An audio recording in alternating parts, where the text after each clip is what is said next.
ஸ்பெஷலான வ்ளாகுக்கு தான் அழைச்சிட்டுல போகிறேன். 3 பசங்களுடைய பிறந்த ஆல்பம் தான் நான் உங்களோட ஷேர் பண்ணிக்க போகிறேன். ஒவ்வொரு ஆல்பங்களும் என்னுடைய ஒவ்வொரு பசங்களுடைய தொடக்கத்தையும் அவங்களுடைய குட்டி கதையும் சொல்லு. சந்தோஷத்தில் அழுதாண்டு மட்டும் நினைச்சிடாதுங்க. ப்ரெக்னென்ட் ஆகிட்டேன்னுட்டாலே அவளுக்கிட்ட எனக்கு உண்மையாக ஃபஸ்ட்டு பேபி வந்து எனக்கு ரொம்ப கஷ்டப்பட்டது. நான் என்ன எல்லா அனிவர்ஸ் மேலும் எனக்கு வயிற்றுக்கு மேலே இப்படி அமர்த்தியாக சுட்டியோன்னு தலைமறிங்க நிறைய தலைமை பார்த்தீங்களா. பிளாக் அண்ட் ஒயிட்லேயும் நான் சூப்பர் ஃபிகராக தான் இருந்தேன். நான் பார்த்தீங்களா இவ்வளோ அழகாக எடுத்துருக்கிறேன். என்னுடைய பொண்ணு பார்த்தீங்கன்னா அவங்களோட ஹிஸ்டரி ரொம்ப நாளாகவே எனக்கு வந்து இவங்களை பற்றி சொல்லணுமென்ற ஆசைன்னு நிறைய பேருக்கு வந்து எங்கள் குட்டி நட்சத்திரம் எங்களுடன் இல்லாட்டியும் எங்கள் குடும்பத்தில் ஒரு பகுதியாகவும் நினைவுகளின் ஒரு பகுதியாகவும் இருக்கும். இது வந்து எனக்கு சஞ்சய் இருந்தபடியாக சஞ்சய்க்கு முன்னால் எனக்கு அழக விருப்பம் இல்லை. அவரை பார்க்கணும், பாதுகாக்கணும், அவனை பற்றி எனக்கு யோசிக்கணும்.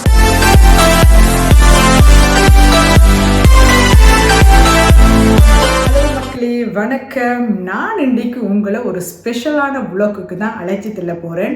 ரொம்ப இன்ட்ரெஸ்டிங்கான வ்ளாக். அதாவது என்னுடைய 3 பசங்களுடைய பிறந்த ஆல்பம் தான் நான் உங்களோட ஷேர் பண்ணிக்க போகிறேன். 3 பொக்கிஷம், 3 சொத்து, 3 சுவாசம். என்னுடைய ரொம்ப வருஷமாக நான் பொக்கிஷமாக பாதுகாத்துக்கிற ஆல்பம். அவங்களுடைய ஃபோட்டோஸ், ஒவ்வொரு ஆல்பம் ஒவ்வொரு கதை சொல்லும். 3 உயிரின் தொடக்கம், 3 எமோஷன். இது உண்மையாகவே நான் உங்களுடன் வந்து ஷேர் பண்ணணும்னு ஆசைப்பட்டேன். வாங்க வீடியோக்குள்ளே போகலாம்.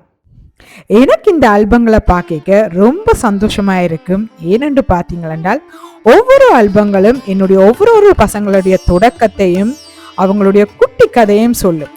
நான் இந்த ஆல்பங்களை பார்க்க ஒவ்வொரு பேச்சும் ஒவ்வொரு ஃபோட்டோக்களும் ஒவ்வொரு எமோஷன் கொடுக்கும்.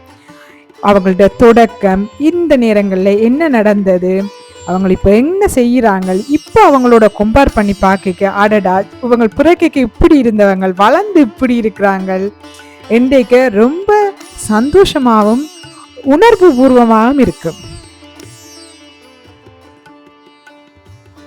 ஓகே, நான் என்னுடைய ஃபர்ஸ்ட் ப்ரெக்னன்சியை பற்றி நான் உங்களுக்கு சொல்லிட்டேன். இவரும் வந்து இருந்துட்டார். இவர் வந்து 2வது தான். பஸ் மூத்த பையன் வந்து பிளட் டெஸ்ட் பண்ணி தான் நாங்கள் பார்த்துனாங்களே. அப்போ ரிசல்ட்டை வந்து ஃபோன் பண்ணி தான் சொன்னாங்க.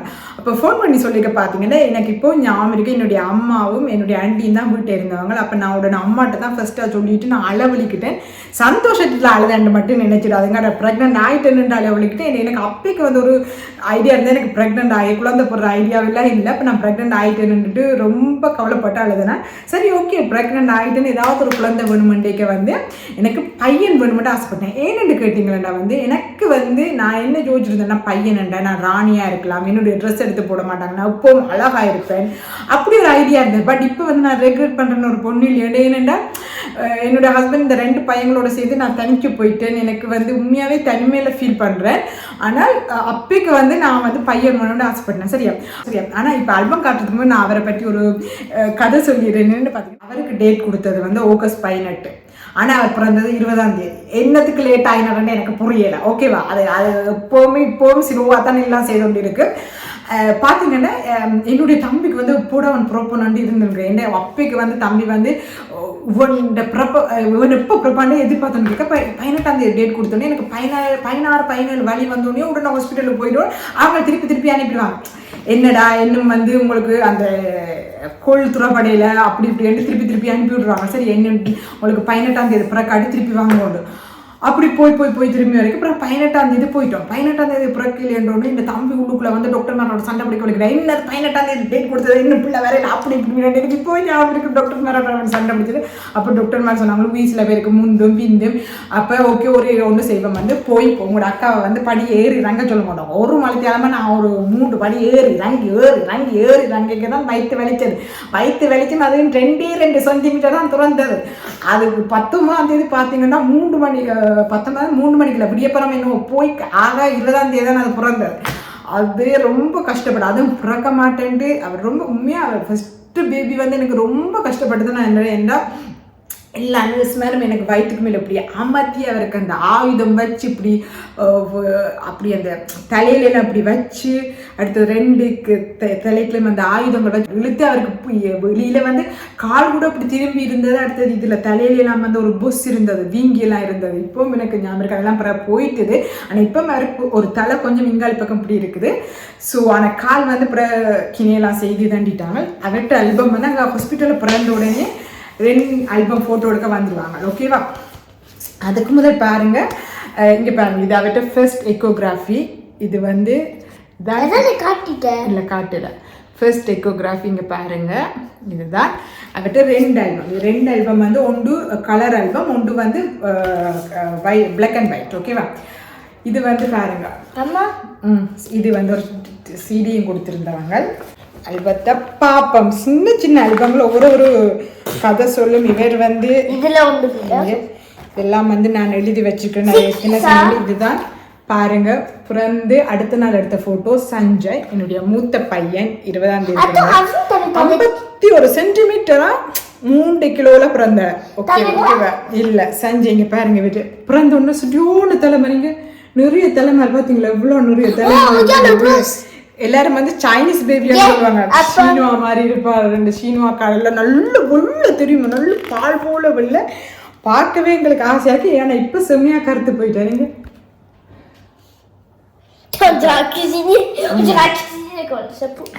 நல்ல சாஃப்டான பையனா இருந்து இங்க பாருங்க, இது வந்து ஹாஸ்பிட்டல்ல தந்தது. அப்படியெல்லாம் ஞாபகம் வச்சிருக்கு. இது வந்து இந்த ஹாஸ்பிட்டல்ல தெரியுமா, அந்த கட்டில அவற்ற தொட்டில ஒட்டி வச்சிருப்பாங்க, என்ன கிலோ எத்தனை சென்டிமீட்டர், 50 சென்டிமீட்டர்ல பிறந்தாருங்க பாருங்க.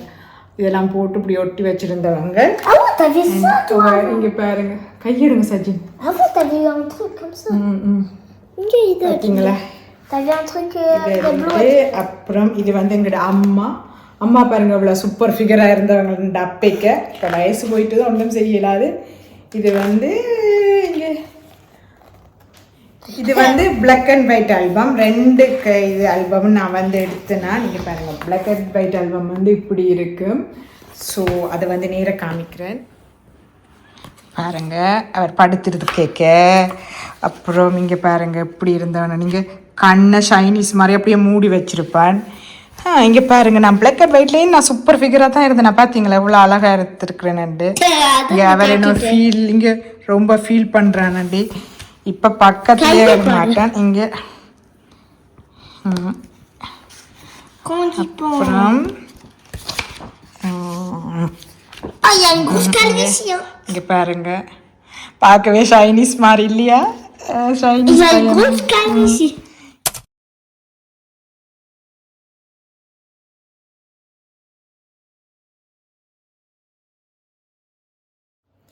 என்னுடைய மூத்த பையன் ஆல்பம் பார்த்தாச்சு. அவரும் பார்த்தீங்கன்னா, நான் வந்து சஞ்சய் என்ற பேர் ஏன் வச்சேன்னு சொல்லணும். என் பையங்களுக்கு எல்லாமே எஸ்ஸில் வர பேர் வைக்கணும்னு ஆசை. என் அம்மாவோட பேர் வந்து சாந்தா. அப்போ நான் ஏதாவது எஸ்ஸில் தொடங்குற மாதிரியே பேர் வைக்கணும்னு. ஸோ சஞ்சய், சஜின், செரீனா, அப்போ அந்த பேரில் இருக்கு. அண்ட் அவருக்கும் பார்த்தீங்கன்னா, அவர் பிறந்தோடுன்னு நல்ல ஒல்லியாக சைனீஸ் மாதிரி நிறைய முடியோட வடிவாக இருந்தால் அப்புறம் வளர்ந்த 1 வயசு வர முறைகள்லாம் நல்லா குண்டா குழுன்னு பார்க்கவே அப்படியே கட்டிச்சு தின்ற மாதிரி இருக்கும். நல்லா குண்டாக இருந்தால் அவருக்கு பாலெல்லாம் வந்து நான் வந்து என்னை பொறுத்த வரைக்கும் 3 பசங்களுக்குமே நான் அப்போவே டிசைட் பண்ணிட்டேன் மாப்பால் கொடுக்குறதுலேருந்து. மூத்தவர் வந்து இப்போ ஞாபகம் இருக்கு, 1 வயசு வரைக்கும் நான் வந்து அவருக்கு வந்து என்னுடைய தாய்ப்பால் தான் கொடுத்தேன். அதே மாதிரி என்னுடைய கடைசி பையன் 2.5 வயசு வரைக்கும் தாய்ப்பால் தான் குடித்தவர். என்னென்னா ரொம்ப முக்கியம் தாய்ப்பால் வந்து அவங்க வந்து நல்ல குண்டா வடிவாக இருப்பாங்க. அவங்களுக்கு நல்ல எனக்கும் வந்து அது ரொம்ப முக்கியமாக இருந்தது. என்ன வந்து அவங்களுக்குள்ள கனெக்ஷன் வந்து எனக்கும் அவங்களுக்குள்ள கனெக்ஷன் வந்து சின்னல்ல வந்து அவங்களுக்குள்ள ஒரு கனெக்ஷன் என்னோட இருக்கணுன்றதுக்காகவே நான் கொடுத்துட்டு இருந்தேன். என்னுடைய 2வது பொண்ணோட அவங்களோட ஆல்பம் இல்லை, செரீனா. 2015ஆம் ஆண்டு பிறந்தவங்க. அவங்கள் உயிரோடு இல்லை, மேலே இருந்து நட்சத்திரமாக ஒடிச்சோன்று எங்களை கைட் பண்ணி கொண்டிருக்கிறாங்க, காவல் காத்துட்டுருக்குறாங்க. என்னுடைய பொண்ணு பார்த்தீங்கன்னா, அவங்களோட ஹிஸ்டரி ரொம்ப நாளாகவே எனக்கு வந்து இவங்களை பற்றி சொல்லணுமென்ற ஆசைன்ற நிறைய பேருக்கு வந்து அவங்கள பற்றி தெரியாமல் போனது. அது எனக்கு சொல்லணுமென்ற ஆசை. ஓகே, என்னென்னு பார்த்தீங்கன்னா,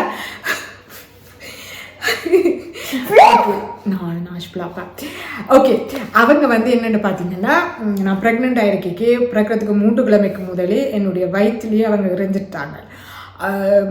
எனக்கு இப்போது ஞாபகம் இருக்குது, அவங்க சும்மா குழப்படி வயிற்றுக்குலேருந்து ஒரே உதஞ்சோண்டு இருக்கும். அப்போ நான் விடிய போல் ஒளிம்பி என்னுடைய ஹஸ்பண்டை சொல்கிறேன், எனக்கு சத்தம் கேட்கல, உதியலை, இன்னொரு பிரச்சனை. அப்போ என் ஹஸ்பண்ட் சொல்லிட்டு அப்படி இல்லாது இரவு சண்டை இப்போ உதஞ்சிட்டு நித்திர ஒன்று இருக்கும், போய் பேசாமல் நான் எனக்கு தெரிந்த ஒரு அம்மாவுக்கு வந்து ஒரு பிள்ளைகள் வயிற்றில் இருக்க என்ன மாதிரி இருக்குமெண்டு அது எனக்கு வந்து இன்னொன்று நடந்துட்டு. இப்போ என்னுடைய தங்கச்சிக்கு தான் அடித்து வாண்டு ஹாஸ்பிட்டலுக்கு கூட்டிகிட்டு போவேன். அங்கே ஹாஸ்பிட்டலுக்கு போன உடனே அவங்க ஸ்கேன் பண்ணி பார்த்துட்டு சொல்லிட்டாங்க அவங்க வயிற்றில் இறந்துட்டாங்கன்னு. என்னத்துக்கு இறந்தாங்கன்னு நான் அப்புறம் சொல்கிறேன். என்ன இதில் எனக்கு மெயின் இதுன்றன்னு எனக்கு இப்போது ஞாபகம் இருக்குது. ஒரு ப்ரைவேட் ஹாஸ்பிட்டல் தான், ஓகே. அங்கே வந்து நாங்கள் போன உடனே இறந்துட்டுன்னு சொன்னோன்னே, இப்போ நாங்கள் வந்து தமிழாக்கள் எங்களுக்கு வந்து எங்களுடைய எமோஷனை வந்து நாங்கள் கட்டுப்படுத்த மாட்டோம். எப்படி சொல்கிறதுன்றது நாங்கள் கத்தினேன். இந்த ஃப்ரெஞ்சுக்காரங்கெல்லாம் பெருசாக அழுது கத்தி குளறியெல்லாம் இதை மாட்டேன். பட் எங்களுக்கு வந்து அந்த கத்தி குளறி அப்படியே இதாகிட்டு, அது எங்களோட எமோஷன். இப்போ நான் என் தங்கச்சினா அளவழிக்கிட இப்போவும் எனக்கு ஞாபகம் இருக்குது. அங்கே இந்த டாக்டர் வந்து பேச வலிக்கிட்டாங்க, ஓகேவா. இங்கேல அப்படி கத்தக்கூடாது. ஆனால் அவங்களுக்கு அந்த எமோஷன் புரியலை. ஒரு தாயோட எமோஷன், ஒரு ஃபேமிலியோட எமோஷன் வந்து அவங்களுக்கு புரியலை. ஆனாலும் நான் கத்தி அழுதுட்டு, அப்போ 16ஆம் தேதி ஆகஸ்ட் வந்து அவங்க வயிற்றில் மோசம் போயிட்டாங்க.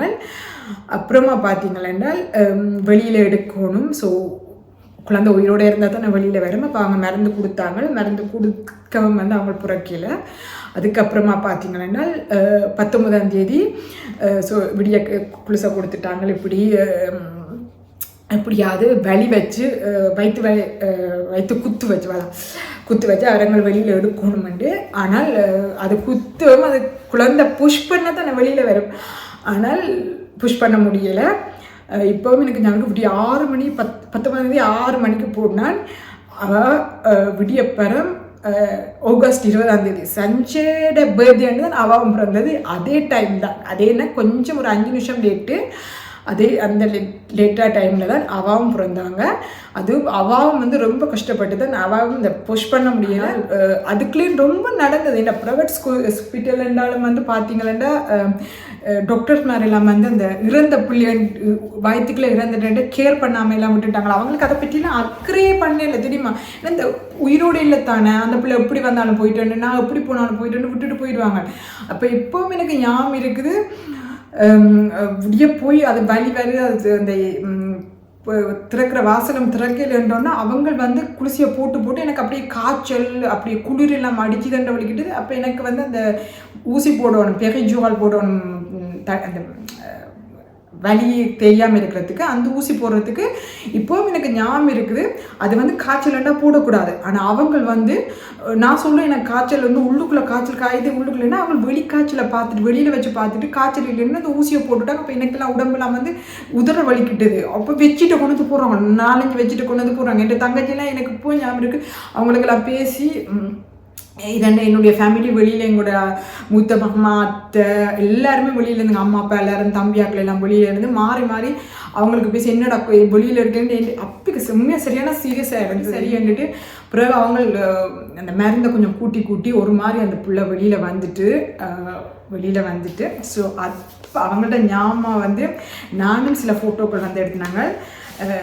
எனக்கு முதல் அந்த 2 எக்கிப் மாறுவாங்க.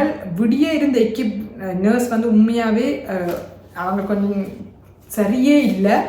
ஆனால் அப்புறம் வந்தது வந்து ஒரு ஆஃப்ரிக்கன் லேடி தான். ஆனால் உண்மையாக அவங்களுக்கு எங்களுடைய சென்டிமெண்ட் எங்களுடைய எமோஷன் புரிஞ்சிருக்கும் போது எனக்கு ஆறுதல்லாம் சொல்லி புற கேட்க அந்த குழந்தையெல்லாம் கையில் கொண்டு தந்து ரொம்ப எமோஷனாக இருந்துச்சு. ஸோ இதுதான் என்னுடைய பொண்ணு, அவங்களோட கை கால். ஸோ இதை நேரம் நான் காமிச்சு பாருங்கள். ஆகஸ்ட் மாதம் இது அவங்களோட கையை ரெண்டி தந்தவங்க. இது கால். இங்கே பாருங்கள், இதுதான் என்னுடைய பொண்ணு செலீனா.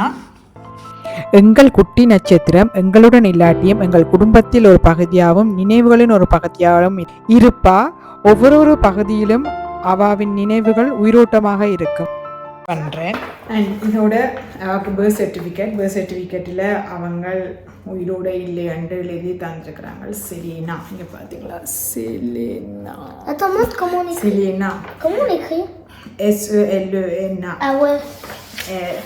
இது வந்து என்னுடைய பொண்ணோட ஃபோட்டோவாக எனக்கு ஆல்பம் ஞாபகம் இல்லை, இது தந்துடுறாங்க. பட் நான் வந்து வீட்டில் ரூமுக்கு கொண்டு ஃபோட்டோ ஃப்ரேம் பண்ணி கலர் ஃபோட்டோ ஃப்ரேம் பண்ணி வச்சுருக்குறேன்.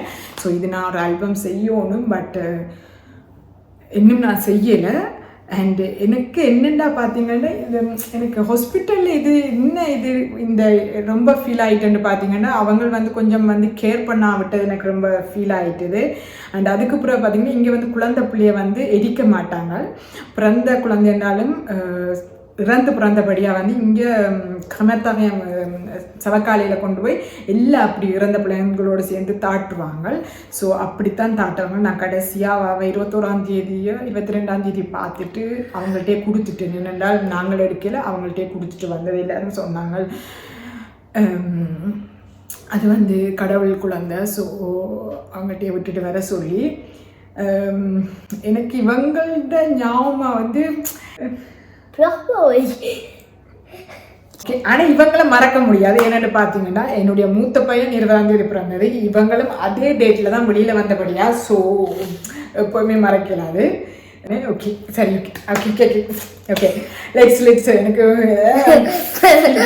வீடியோக்கு முன்னாலே ஃபீல் பண்ண வச்சுட்டேன். Ça fait un petit peu triste pour Selma, mais... okay சரி ஓகே ஓகே. என்னை பொறுத்த வரைக்கும் சஞ்சய் மூலமாக அவங்க இருக்கிறாங்க, அவங்க மேலே இருந்து என்னோட இருக்கிறாங்க. ஒரு பொண்ணில் என்ன ஒரு ஃபீல் தான். ஏன்னா அவங்கள்ட்ட பர்த்டே வந்து ரோஸ் கலரில் செய்யணும் அப்படி இப்படின்னெல்லாம் கணக்க வேண்டி வச்சுருந்தேன். ஓகே இப்போ அடுத்தது என்னுடைய சஜின் குட்டி தான். சஜின் குட்டி அந்த பொண்ணு போன அப்புறம் இந்த பையன் வர்றதுக்கு பட்ட பாடு. அதுக்கு பிறகு 3 வருஷத்துக்கு பிறகுதான் இந்த பையன் இந்த வயத்துல வந்தேன். அவர்கிட்ட 2 அல்வம் செய்து வச்சுக்கிறேன்னு பாருங்க. அந்த அப்பைக்கு கொஞ்சம் எவல்யூஷன் வந்த அப்புறம் இந்த பையனை பார்த்தீங்கன்னா அந்த முதல் பொண்ணு வயதுக்குள்ள இதண்டபடியா இவருக்கு ரொம்ப கேர். சரி ஏன்னா டாக்டர் மாதிரிலாம் வந்து அப்படி நடக்கக்கூடாதுன்னு அந்த முதல் பொண்ணு வந்து பொண்ணு நடந்த பொக்குள் கொடி காலில் சுற்றி இருந்தபடியாத்தான் அவங்களுக்கு அந்த இதண்டையில் போல இருக்குது என்ன சொல்கிறாங்க உண்மையாக போய் தெரியல. ஆனால் ஸோ அதனால் இவரை கேர் பண்ணி இவருக்கு வந்து டேட்டு அவங்க வந்து இந்த பிறக்க டேட் வெயிட் பண்ணாமல் அப்படி நடந்துருமோன்னுட்டு வேலைக்கு அவங்களே ஒரு டேட் வந்து பிறக்க வச்சுட்டாங்க. ஸோ அதுதான் அந்த அந்த பே எப்போ கொண்டாட்டமோ அந்த அளவுலன்னு இந்த பே குடிஞ்சு பிறந்தது. அவர்கிட்ட அல்பம் பாருங்க, இங்கே பாருங்கள் குட்டி அல்பம்னா இது வந்து இங்கே பாருங்கள் டபுள் இது ஒன்று பிளாக் அண்ட் ஒயிட் ஒன்று கலர். இங்கே பார்த்தீங்களா இங்கே பாருங்க பிளாக் அண்ட் ஒயிட் இது இவ்வளோ ஃபோட்டோ பார்த்தியா சஜின். அண்ட் இது வந்து கலர்ஸ் ஃபோட்டோக்கள். அண்ட் இது உங்களை காமிக்கிறேன். இது சஜின் குட்டி எவ்வளோ அழகாக பிறந்துருக்குறேன்னு பாருங்க. இது வந்து சஜின் குட்டி. இங்கே இந்த கல்லன் வந்து சைலண்டாக அப்படியே படுத்துக்கிட்டப்பான்னு தெரியுமா, நித்திரையே உள்ளிங்க கண்ணை ஒரு கண்ணு என் ஃபோட்டோ எடுக்க நித்திரேன்னு சொல்லிட்டு அவள் போயிட்டான்னு ஒரு கண்ணால் திறந்து பார்த்தான். இப்போ எனக்கு எனக்கு இந்த கல்லணை ஞாபகம் இருக்குங்க. அண்ணாவோட இருக்கீங்க எல்லா ஃபோட்டோலையும் நித்திரை தான் கொண்டாந்துருக்கீங்க. இந்த காவாலி இங்கே சஞ்சயும் சஜினும் 2 பேருக்கும் 10 வயசு டிஃப்ரென்ஸ். ஓகேவா இங்கே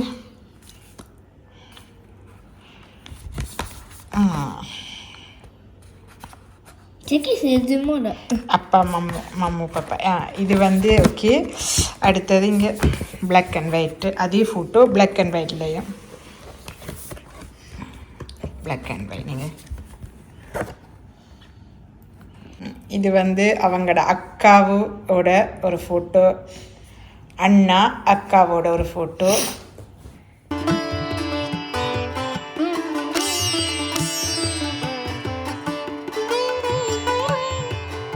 இந்த பாருங்க இந்த குட்டிச்சாத்தான் இருக்குல்ல, இந்த குட்டிச்சாத்தான் பிறகு ரொம்ப கஷ்டப்பட்டு தான் பிறந்தவர். வந்து இவருக்கு வந்து ஆயுதம் வச்சு தான் இருந்தார். சஞ்சய் மாதிரி இவருக்கும் ஆயுதம் தான். ஆனால் சஞ்சய்க்கு வந்து நர்ஸ் மாதிரிலாம் அப்படி வயிற்றில் இருந்து அம்மத்தி புஷ் பண்ணினவங்க. ஆனால் இவருக்கு வந்து அந்த வோந்தூஸ் அந்த இது தலைக்கு இப்படி வச்சு அடுத்தது 2 பக்கம் ஆயுதம் வச்சு தான் இப்படி இழுத்தவங்க. இவருக்கும் கொஞ்சம் பொஸ் இருந்தது, பிறகு போயிட்டுது. ஆனால் இது பாவம், இது வந்து அழுதுட்டு அப்படியே பாலை குடிச்சிட்டு கிடந்துடும். ஆனால் சவுண்டு வந்து ஒரு எலி குட்டி மாதிரி சவுண்டே கேட்காது.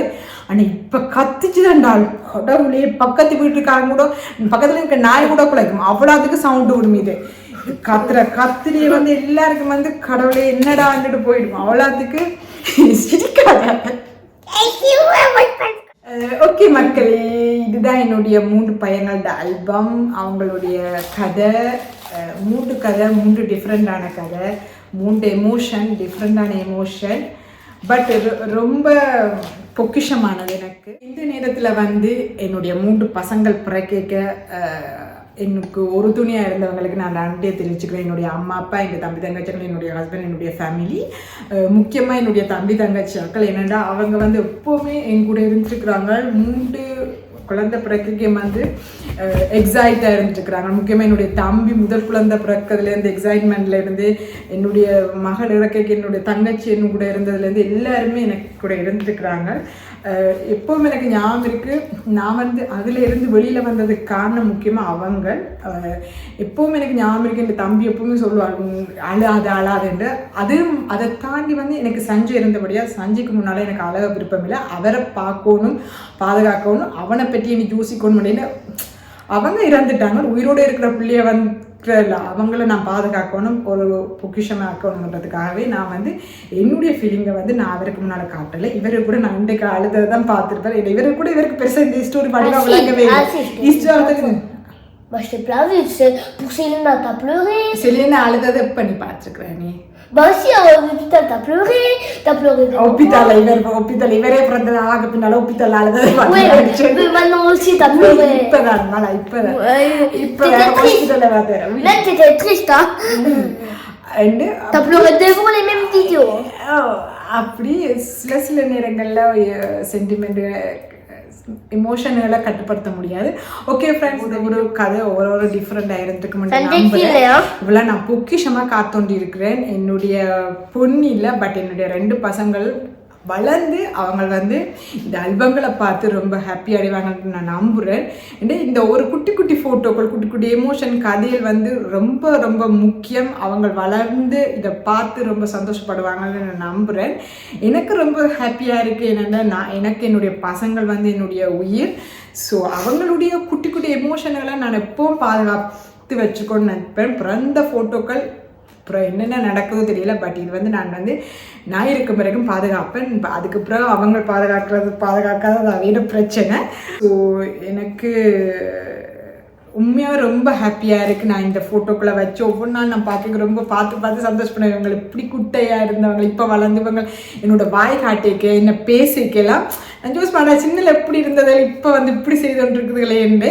பட் நாங்கள் அம்மா தானே, எங்களுக்கு வந்து என்னதான் அவங்க பேசினாலும் கொண்டாலும் நாங்கள் அம்மா. ஸோ அம்மான்றது வந்து ஒரு எமோஷன். அம்மான்றது வந்து எல்லா அம்மாக்களுக்குமே வந்து அவங்களுடைய பசங்கள் வந்து ஒரு பொக்கிஷன் தான். ஸோ அதில் வந்து நான் என்னுடைய பசங்கள் எனக்கு பொக்கிஷமான பசங்களோட ஆல்பத்தை நான் உங்களுக்கோட ஷேர் பண்ணது வந்து ரொம்ப ஹாப்பியாக இருக்குது, சந்தோஷமாக இருக்குது. இந்த வீடியோ உங்களுக்கு பிடிச்சிருக்குமென்னு நம்புகிறேன். அடுத்த நல்ல ஒரு வீடியோவில் நான் உங்களை சந்திக்கிறேன். அது வரைக்கும் என்ன இந்த பையனுங்க